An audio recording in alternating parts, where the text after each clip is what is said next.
Here we go, The Clockmaker's Daughter by Kate Morton. What I'm finding exciting about this one is, no. Better. I'm sort of buddy reading it with a friend of mine. We know how much I enjoy Kate Morton, which is why I have 2 Kate Morton books in 1 month. What can I say?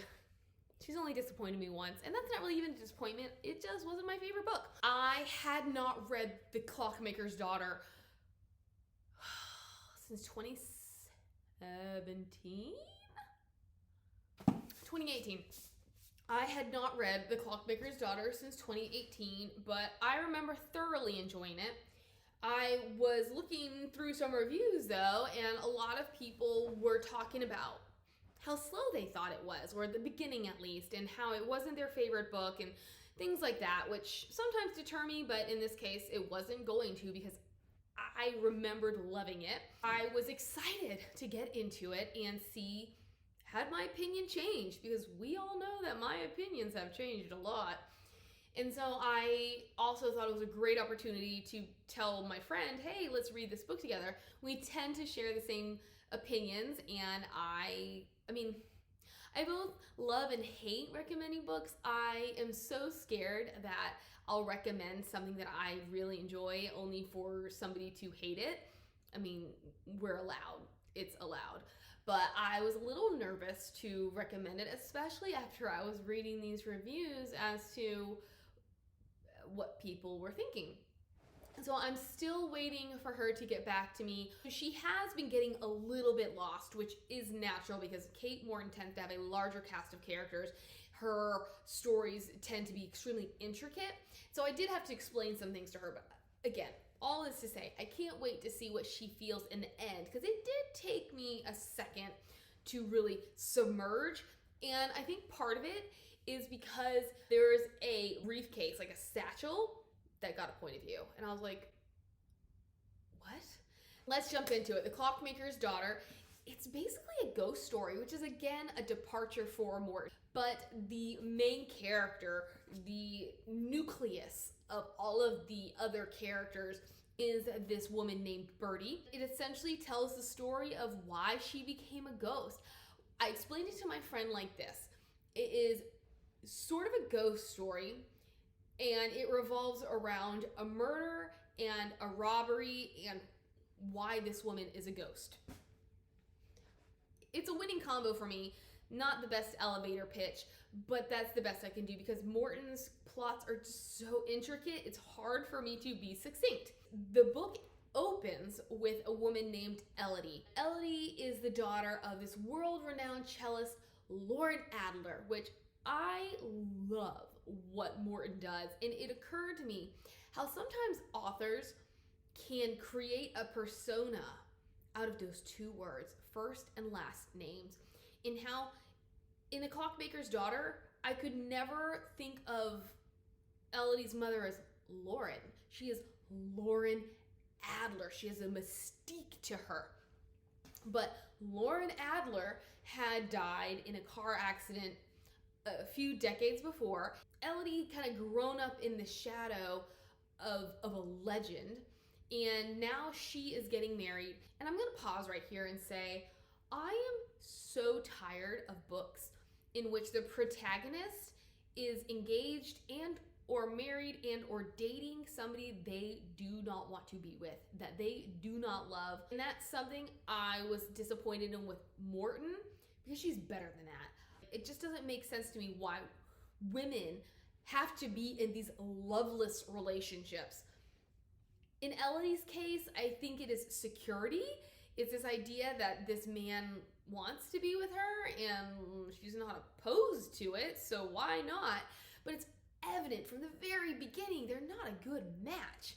So I didn't really care for that. I didn't like the fact that this satchel, because she works kind of as an art historian for a group that is based solely around this one figure called James Stratton. She is at work. This box of artifacts was found in a closet, and she is tasked with going through them because it is a travesty that artifacts could be left in a closet And this is when she stumbles across the satchel.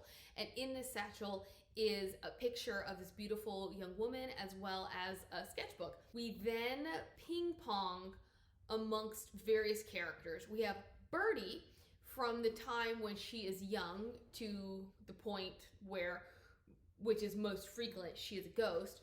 Juliet, who is Elodie's great grandmother, and so Tip is her great uncle, and he is Lauren Adler's uncle. And then we get this guy named Leonard. So Juliet takes place here in World War II, and then Leonard takes place right after World War I. And then we have Ada Lovegood, no, that's Luna Lovegood. We have quite a few perspectives, and they all tie together some way or another. Starting with Elodie, who introduces us to the figure that is Lauren Adler, and the realization that Lauren had been cheating on Elodie's father. It takes a really long time to get to the crux of that, but the crux of that is Lauren had fallen in love with somebody who had been in her orchestra. He, however, had been married, so he wasn't going to leave his wife, who apparently was a very lovely woman, but he did get Lauren pregnant. Lauren then decides, well, this other guy, Elodie's father, loves me, so I love him just in a different way. So yeah, like, let's get married. But she continues in some capacity her affair with the violinist. This is when she dies, is they had gone to Birchwood Manor, which is the home that everything else centers around, because that is where her grandmother and, no, her mother, obviously her grandmother Juliet, Tip, had all been during World War II, and as they are returning, they get into a car accident and both die. Then we meet Birdie, who we don't know her name. It's very obvious she is the Clockmaker's daughter, but we are clued in early on, so things are fine until her mother somehow dies, and her father sinks into a deep depression. He gets in with the wrong sort of people, and he's no longer able to pay his bills. He says, let's go to America. Let's change our fortunes. She gets sick, and so this friend convinces her father, hey, go without her. I'll take care of her. The father does, and then Birdie is taken to a home. She is taken to live with Mrs. Mack, who is something of like a child launderer. So she has girls that she pimps out. I guess she will take in babies and then sell them. Not quite sure on the details. Not a good woman, but Birdie is a beauty. And Mrs. Mack says early on, or sees early on, she can do something different with Birdie. She grooms her to be like the proper young lady who can thieve without people realizing she's thieving. Before this, however, before her training starts, she's hanging around with a girl named Lily Millington, who is sort of her mentor, who brings her into the fold and explains the way of the world. Little old Birdie has no idea really what Lily Millington is doing when she leaves her behind. It's evident she is doing nighttime things, but one of these nighttime suitors gets angry with Lily and kills her. And from that point on, Birdie takes on Lily's name, because Lily was one who advised her, don't tell people who you are. Like, do not ever give them your real name. So Birdie, from then on, decides to take on the name of Lily Millington. She does indeed grow into a beauty. The con has to morph and change as she ages. It gets to a point where she is going to, I forget exactly what the con is, but this is how she meets Edward Radcliffe, who is an artist. He may or may not be wealthy.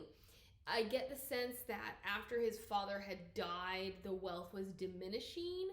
His grandparents may still have had wealth. In any case, they have enough wealth that when he spots Birdie/Lily Millington, he's like, that is my new muse. He had started this artist group called the Magenta Brotherhood, which is another thing that I think Morton does so well, is she creates mystique around things. Like, you actually think the Magenta Brotherhood existed. So it's really cool the way she brings things to life. But he's part of this Magenta Brotherhood, and they're all artists and whatnot. And he meets Lily because she and her brother, Morton, who is Mrs. Mack's actual son and is really creepy, and you know he wants to do bad things to Birdie. They are trying to pickpocket Edward. Edward automatically says, I want this girl to be my new muse. I'm going to pay whatever it takes to have her as my muse. He pays Mrs. Mack. There's this whole charade about who Lily is and who the family is and blah, blah, blah. So he paints her. It goes over exceptionally well. She goes to the art opening and she's so proud and she's loving this artwork, only to then find herself in the presence of Edward's best friend and his fiance, of whom I think Lily was, or Birdie was, aware of. But these two, whether or not they know she's listening, are degrading her and making her feel ashamed of herself and what she'd accomplished, doubting the brewing romance between herself and Edward. She runs off after this art gallery and he chases after her. He's like, look, you're the one. Basically, like, I will pay whatever it takes to have you as my muse. And he paints her again, and then he decides, hey, you know what? Like, there's this cottage that I purchased, and I want to spend this summer there, and I want you to come with me, and I have this grand idea for a new painting. So he arranges for the Magenta Brotherhood to spend the summer with him at his cottage. This is where things start to happen, but I'm not gonna let them happen yet. There's another character that I completely forgot about, and his name is James. And James is living at Birchwood Manor, which, after the incident, because we do learn very early on that Fanny Brown had been murdered. So that is the murder that we are talking about when we say that this is a ghost story that involves a murder and a burglary. Birdie is obviously dead, but the murder is not Birdie's murder. It is Fanny's murder that has everybody so intrigued, because it's thought that after she was murdered, she was the love of Edward's life. Like, this is what sent him into a tailspin. We'll get to that in a little bit. After the events that occurred in the house that one night, Edward leaves. Like, they abandon the house. He ends up leaving it to his little sister, Lucy. Lucy turns it into a school for girls. And in the school for girls, there is a girl named Ada Lovegrove. She apparently had written letters to her parents or something. She had written letters which at some point had been accessed, and this is something I'm slightly confused by. An American woman who's living in Australia, and this woman has hired James, who has a deep, dark past, which apparently it wasn't that deep and dark, but he had been a policeman whose wife had left him and taken his children because she didn't think that he valued her and their children over his job. So he has taken on this job of finding the Radcliffe Blue, which is a blue diamond that had belonged to Edward, which had been what? Stolen the night of the murder. This American woman living in Australia has gotten him to come to England to search the property, because apparently there are things in Ada's letters that lead her to believe that this diamond is on the property. Spoiler from here is the woman is the granddaughter of Ada Lovegrove, so it's not nearly as sketchy as you think it is, but she's definitely a domineering woman who you don't really think you want to cross. Ada living her best life, only to then be told, oh hey, we're gonna go to England. And she's like, I don't want to go to England. Her carer, Shashi, convinces her, like, go. And so she agrees, only to realize that they're not gonna stay with her. Like, they're leaving her at the school for girls. She doesn't fit in very well here. She has a physical run-in with somebody that you don't want to mess with on her very first day. So then this girl, whose name is Charlotte, and her minion May have it out for Ada. Eventually, Ada is able to pull one over on Charlotte and embarrass her publicly. Charlotte comes to her and says, hey, let's have a truce, okay? Like, it's the end of the school year, let's just form a truce. Charlotte is able to get Ada to join herself and May in a rowboat. What does she do? She reveals that she lied. There is no truce. And she pulls out the kitten that Ada had been hiding in her room. And she's threatening to throw this kitten overboard. And neither Ada nor May can swim. So of course Ada is trying to stop this, only for her to fall overboard. We've already know somebody died. We know that somebody drowned in the river. But the last thing we see from Ada is this shining blue stone. So obviously we're also thinking Radcliffe Blue. At some point we jump into Leonard, who, as I said, is from World War I, and he has just returned from the front. His brother Tom has died, and he has mixed emotions about the whole thing.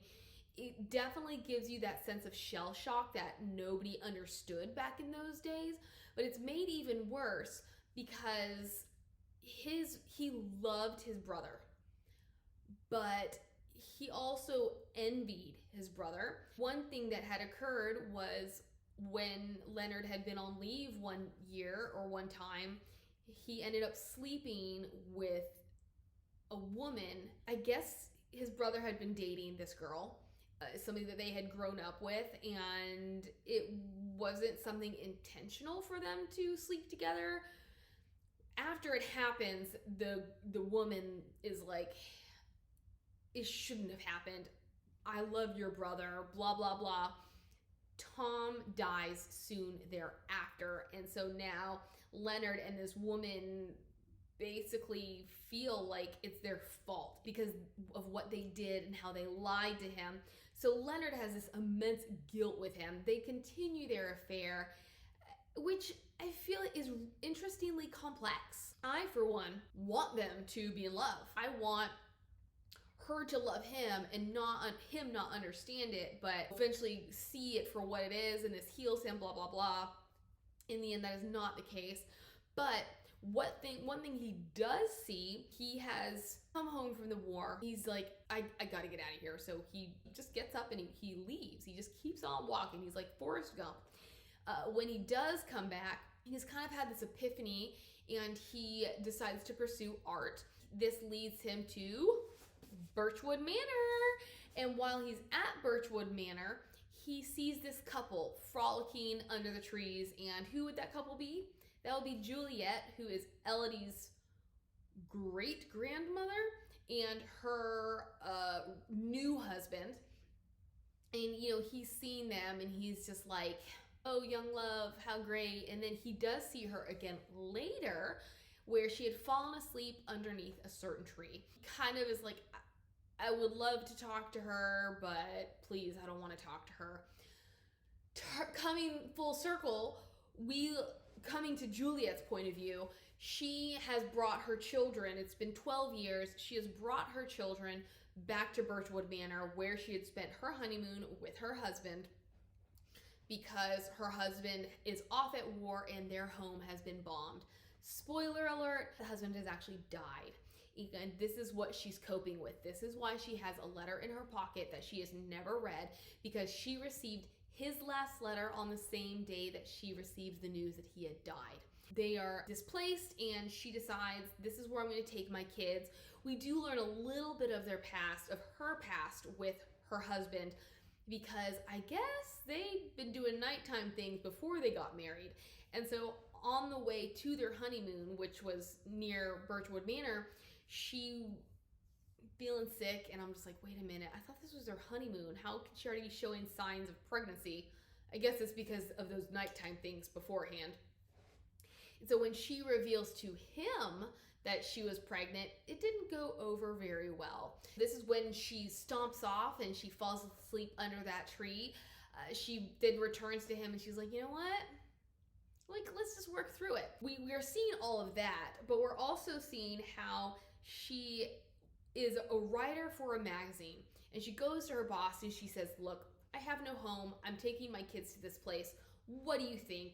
I can come back to the city and continue doing my job in X capacity. He's like, you know what? Actually, I have a better idea. Why don't you do it in Y capacity? So she essentially starts a column that gives people who are living in the city and in this very dark and turbulent time a glimpse into fresh air and worry-free things. And it's something of a humorous column. We get a little bit more of her, like what we oh my gosh, like this is the thing about Morton is everything is so intricately woven. We'll just skip some of it and just say that she never remarries, but she has kept in touch with Leonard. I think they had an encounter. She, I think, had written to him about something. In any case, they kept up their correspondence at some point, and we get the impression that she is going to go meet him and things are gonna happen. Now on to Lucy. Lucy is a good deal younger than Edward. He is this father figure to her, and he's always had this great imagination. However, there was a point where they were sent to live with their grandparents for a summer. The grandfather did his best to get this imaginative spirit out of Edward. And so what he would do is he would just leave. He would escape. He would go walking off. And then one day he returned and he was extremely spooked.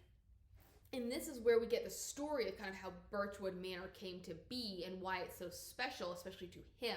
There is this legend in which, I don't know, centuries earlier, these 3 ethereal children had shown up in a town. A couple had taken them in, only for when things started to get weird, the town turned on these children.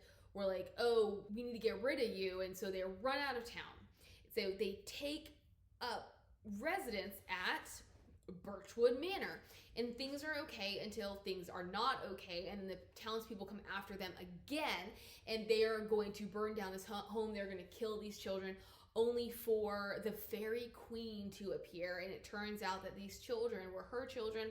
She was exceptionally grateful to this couple for keeping them safe. Legend has it she placed a protection spell on this home and its surrounding lands. If you see a light up in the window, that is something about safety and protection and da da da da da. This one particular night where Edward had gone off, I guess he had been intending to raise a spirit, you know, like a seance kind of thing, or, you know, like summon a ghost, some.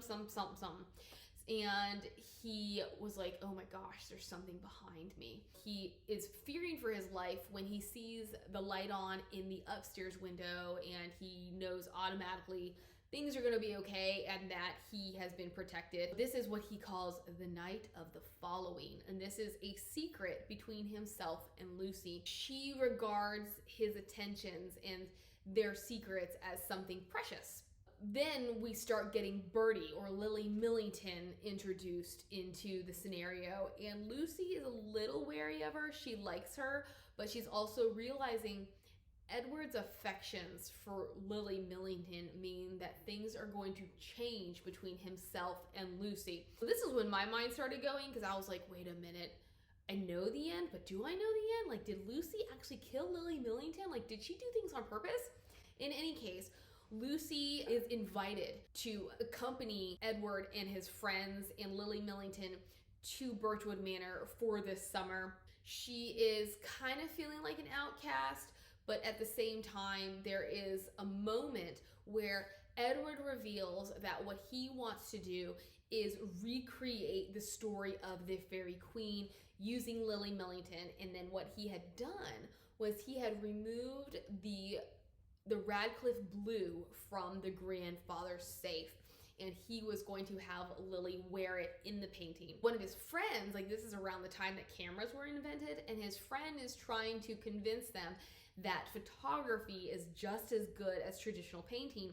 So he says, let me recreate the entire story. What that means is that they would need 3 models, but they only had 2, Lily and this other girl. Actually, no, they had 3. They had Lily and then 2 other models. But if Lily was the fairy queen, they needed 3 children. So they said, oh, Lucy, you can be the 3rd child, and it's great because you're actually a child. Things are rolling along. Then Fanny Brown shows up. We know it's another one of those cases of like, he's not in love with her, but basically they're getting married because her family has money. So she demands to be part of this picture. Lucy gets extremely upset and she runs off to the house. While she's there, she discovers the Radcliffe Blue. Lily follows her to the house and reveals, like, look, I'm withdrawing from the painting. You go be part of it, only for Morton, the brother, to show up. And things get messy. He, in uncertain terms, reveals Birdie's true intentions, like she's a thief. She, though, is like, I'm not coming home with you. They get into an argument. Lucy comes to Lily's rescue. She had discovered 2 priest holes in Birchwood Manor. And so she hides Birdie in one of them and she hides in the other. Now we are actually in Birdie's perspective. And Birdie is hearing what's going on outside of her hiding spot. Somebody is shot, which turns out to be Fanny Brown. Somehow, Lucy is injured to the point of amnesia. So then she wakes up in the hospital. It's days later, and this assumption has been made because nobody has seen Lily Millington since the event. The assumption is that she stole the Radcliffe Blue and left.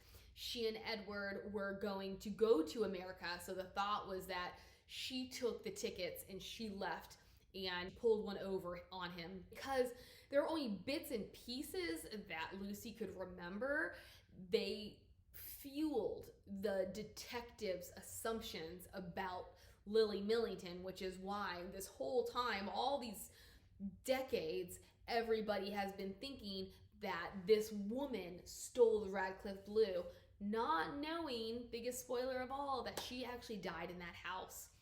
Yeah, she basically suffocated to death. I'm not sure, so we're in her perspective and she's having a panic attack. I'm not sure if we're supposed to believe that it's at this point that she essentially runs out of air, or if because Lucy's hiding hole can be accessed from the inside and the out. So she can open it from the outside, but she can also open it from the inside. Whereas Birdie's can only be opened from the outside, and nobody knows about these hiding holes.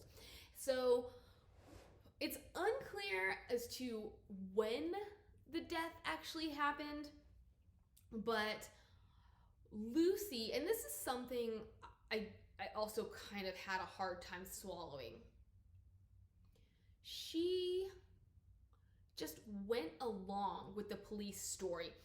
Edward never believed it. He refused to believe that Lily was playing him for a fool. And after everything happened and he just, jets off, the assumption is that, or Lucy's assumption is that he's searching for Lily. Like, he is hoping that if he keeps moving, he will get closer to her. It takes Lucy 20 years to return to the house. It's not until Edward dies and has left her the house and she has met with the lawyer who says, this is yours, you can't do anything about it, does she go to the house and looks inside the priest hole. And I was like, I had a hard time, because on the one hand, it would have been too late no matter what. It didn't actually take her that long to remember the truth. But I guess she didn't want to admit the truth. She lied to herself by believing the story that the police had come up with. I think it would have been so hard for me to see my brother miserable, and I would have been wretched myself. I would have wanted to know the truth for myself about whether or not Lily Millington was still in that house. It's hard for me to swallow the fact that she would let it sit for so long. Whether or not she had lied to herself, I would have been so bothered that I would have done something about it sooner. And I know I'm me, and this character is her, and this is how the book is serviced. But I was just like, holy cow. In the interim, Lucy discovers the Radcliffe Blue. When she had found it in Edward's things and had tried it on, and then Lily found her, she had taken it off and put it in her pocket when Morton arrived. So then she takes the Radcliffe Blue and she throws it in the river, which is how Ada then discovers it. And then what Ada does is she's grown up, and this is something I don't understand. She's from Bombay, spends a period of time in England, but when we meet her in later life, she's American. In any case, when Juliet and her family come to live at Birchwood Manor, Tip, like the one thing that the ghost thing can tie into is that children are really the only ones that are aware of Bertie.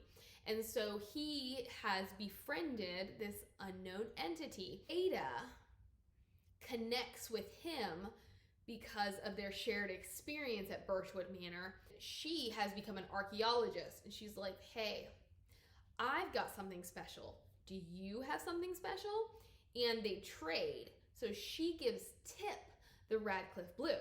Fast forward another decade or two, Lauren Adler dies, and Tip, who didn't really know Elodie very well, decides he wants to make her something. So he makes her a jewelry box, and he uses his most precious stones, including the Radcliffe Blue. So now Elodie is the one who possesses the Radcliffe Blue. For me, this is why I love Morton's writing so much, is the way that everything comes full circle.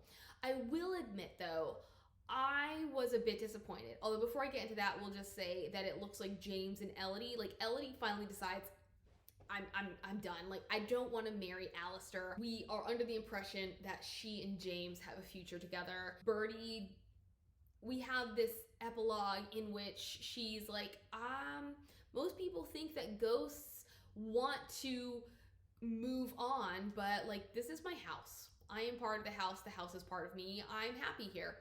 So I was a little underwhelmed by the end of this book. First off, when it comes to Elodie and the Radcliffe Blue, there's no resolution. We only realize that Elodie has it because Tip makes her this jewelry box, and we only know that she still has this jewelry box because there's this little monologue about how big the ring that Alistair had given her was, and how sometimes she doesn't like to wear it. What she'll do is she'll put it in her childhood jewelry box amongst all the other little trinkets, and it's so ostentatious that, like, how can it possibly be real? With Bertie, I was under the impression, so here's another thing that I forgot to mention about her. Her dad, her whole life, kept expecting for him to come get her, and he never does. We learned that he'd actually died the same day that he was supposed to go to America, because he'd apparently gotten run over by a horse or a horse and carriage. I was disappointed with that because I was convinced, and maybe I missed something, I was convinced that there was more about the Clockmaker and the Clockmaker's daughter, because in the beginning we are told that her dad had this great idea for an invention. I just kept waiting for that to come back around and for somehow it to be revealed that, yeah, he was alive and well and he had done this great thing that had this impact on her life, and she didn't even know it because they'd been separated for so long. It's not that I mind that she's like, I'm fine living the rest of my life as a ghost in a house where nobody can see me and time means nothing, but I wanted more resolution. Maybe it's that slight romantic in me where I'm like, couldn't Edward have showed up or something? Like, I wanted something more for her, whether it's about her romance with Edward or something concerning her father. So I was disappointed in the end of the book. I thought it wrapped up a little too quickly, which in an offhanded way reminds me there is one more aspect about this book that I feel needs to be discussed. And that is James Stratton, whose life and effects Elodie caters. It's almost midnight, please forgive me. We have this big thing made about him in the very beginning, but Bertie at one point had not been mindful and was caught in her thieving. And as she is escaping the policeman, she notices an open window and she slips inside. And this is where she meets Pale Joe. It's very evident as time progresses that Pale Joe is in love with her, but she has no idea. All she knows is that she has a feeling he has fallen in love with someone. She never has a chance to learn who it is, because before she can, Edward invites her to that fated summer. So we get bits and pieces of this Pale Joe character. It's heavily hinted that that's not his name. Well, that's not even hinted, like it's stated that that's not his name, that he refuses to be called by his father's name. And we know that his father's extremely powerful and they're super wealthy and this, that, and the other. And eventually it's revealed that he is James Stratton. And I really enjoyed that bit. But again, I wish we'd had more of it. I felt like he was emphasized here, he was emphasized there, but he wasn't emphasized everywhere. And so I wasn't quite sure why he was important. He did open up Birdie's eyes to certain things, and they did have this great friendship that in many ways got her through her life. But the emphasis that was put on him, I expected more to come from it in the end, and essentially it was dropped after a certain period of time. Like, I mean, she does mention that she was glad that she learned, like through Elodie, she was glad that she learned how he turned out, because that's something she wondered about. But I was just like, I wanted more of him. I wanted more from him. I wanted him to contribute more to the story rather than being as background as he was. I kind of wished for something more exciting, a more exciting reveal as to who he was, and maybe like something bigger had happened with her, with him, with them, something that really solidified him within the story. In any case, The Clockmaker's Daughter, to me, did not disappoint. It's a definite departure from anything she's ever done. It contains elements of things that she's done, but I will never fail to be impressed by her ability to plot and to execute. So, what do you think of Kate Morton? Have you read this book? What is your favorite Kate book? And I'll see you next time. Bye.